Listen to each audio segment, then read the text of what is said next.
C'est pas encore zéro déchet, mais pour le moment, je fais le maximum pour justement limiter les déchets là où j'ai la possibilité de le faire. Bonjour et bienvenue chez Nanouche. Je suis contente de vous retrouver aujourd'hui pour une nouvelle vidéo. Aujourd'hui, je vous retrouve à nouveau dans ma cuisine pour partager avec vous mes essentiels zéro déchet. Pour moi, la cuisine, c'est vraiment un gros challenge pour le zéro déchet parce que c'est la pièce dans laquelle on a le plus de poubelles, le plus de déchets avec tous les emballages, de ce qu'on achète et de ce que l'on consomme. C'est vraiment difficile de maîtriser ces déchets et de ne pas avoir des montagnes de poubelles. Aujourd'hui, j'aime bien avoir des ustensiles de qualité qui vont durer dans le temps et des accessoires zéro déchet pour justement limiter mes déchets et avoir une démarche plus responsable et plus écologique. C'est pas encore zéro déchet, un jour on y arrivera peut-être, presque, mais pour le moment je fais le maximum pour justement limiter les déchets là où j'ai la possibilité de le faire. Donc dans cette vidéo je vais vraiment partager avec vous les essentiels que j'utilise régulièrement. Dans le zéro déchet on peut vite s'y perdre, il y a aussi le côté marketing et le côté un peu greenwashing qui nous pousse à acheter un petit peu des choses à tout va. Il y a des choses utiles et il y a des choses qui sont pas forcément utiles comme toujours. Donc là vraiment je vais partager avec vous mes essentiels et des choses qui sont utiles dans le quotidien. Alors c'est parti. Donc je vais commencer par mes brosses. Donc j'utilise pour faire la vaisselle une brosse à vaisselle.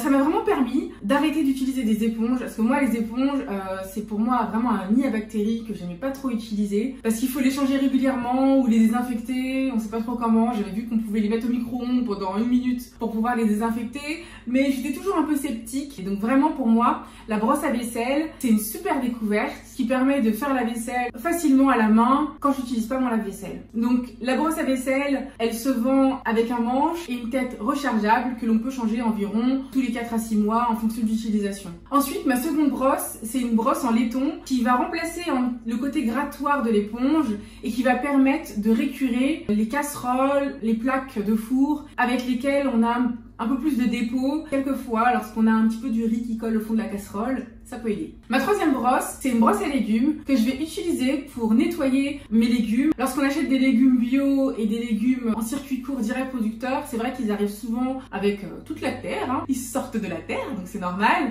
Et donc ils sont un petit peu plus difficiles à nettoyer à l'eau claire. Donc j'aime bien les brosser avec ma brosse. Et aussi, ça permet aussi de consommer la peau pour certains des légumes et de garder tous les nutriments des légumes que l'on consomme. Par exemple, je vais utiliser ma brosse à légumes pour brosser mes potimarrons, mes pommes de terre, mes carottes. C'est plutôt pour ce genre de légumes que la brosse à légumes va être vraiment très utile. Pour faire la vaisselle, j'aime bien utiliser du savon de Marseille. J'utilise un savon de Marseille sans glycérine que j'achète à la vie claire, donc un gros savon de Marseille sur lequel je vais passer ma brosse pour pouvoir prélever un peu de savon et faire la vaisselle. Avec ce savon de Marseille, c'est vraiment super. Il ne laisse vraiment pas de film gras et il enlève vraiment tout. Il nettoie vraiment très bien la vaisselle et ça permet d'avoir un produit sans contenant. Pour faire la vaisselle aussi, mon mari est pas encore trop fan du savon de Marseille, hein, ça dépend pourquoi, n'est-ce pas?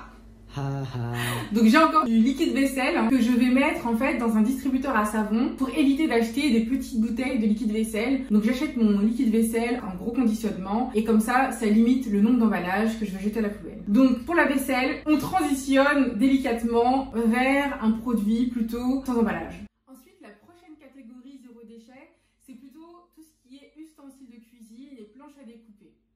C'est vrai qu'avant, j'avais une planche à découper en plastique, des ustensiles de cuisine en plastique qui n'étaient pas forcément très durables et très bons pour la santé. Et donc, j'ai changé au fur et à mesure de remplacement mes ustensiles par des produits avec des matières plus durables et qui sont meilleures pour le contact alimentaire. Donc j'ai remplacé ma planche à découper en plastique par 2 planches en bois qui sont vraiment super et qui se nettoient vraiment très facilement à la main. Et au niveau des ustensiles de cuisine, je suis partie sur des spatules et des cuillères en bois taillées en hêtre brut qui ne sont pas avec plusieurs particules de bois contrecollées avec de la colle qui peut se retrouver un peu dans notre casserole quand on touille.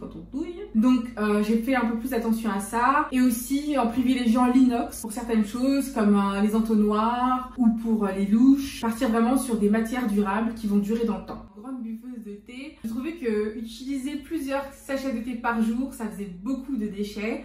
Donc du coup, je suis passée sur du thé en vrac. J'adore les thés de Chabiothé, qui sont des thés bio, on trouve plein de parfums différents. J'achète aussi du thé en vrac à la vie claire. Et donc je suis partie sur tout un setup, sur toute une installation de thé zéro déchet. Donc j'ai acheté une boîte à thé où je vais pouvoir mettre 6 boîtes en fer blanc de thé avec des parfums différents. J'ai aussi acheté des boîtes à thé chez Ikea qui me permettent de mettre des plus grosses quantités. Je me suis fait offrir une bouilloire en inox qui va me durer dans le temps plutôt que les bouilloires en plastique qui malheureusement se détériorent. La bouilloire en inox, elle s'utilise sur une plaque à induction et vraiment, il n'y a pas de raison que ça ne fonctionne plus. Ce n'est pas un élément qui est électrique. Et donc aussi des boules à thé, des sachets de thé en coton bio lorsqu'il y a des invités, parce que j'ai pas suffisamment de boules à thé pour tout le monde, mais je dois avoir 2-3 boules à thé et 4 sachets de thé, donc ça fait facilement l'affaire. Et j'ai aussi fait l'acquisition d'un infuseur à thé, parce que lorsque je travaille, j'aime bien avoir mon petit thé à côté de moi. Voilà, donc au niveau du thé, j'ai réussi à trouver des alternatives vraiment qui me permettent de ne plus avoir à jeter des emballages en carton et des sachets de thé à chaque consommation.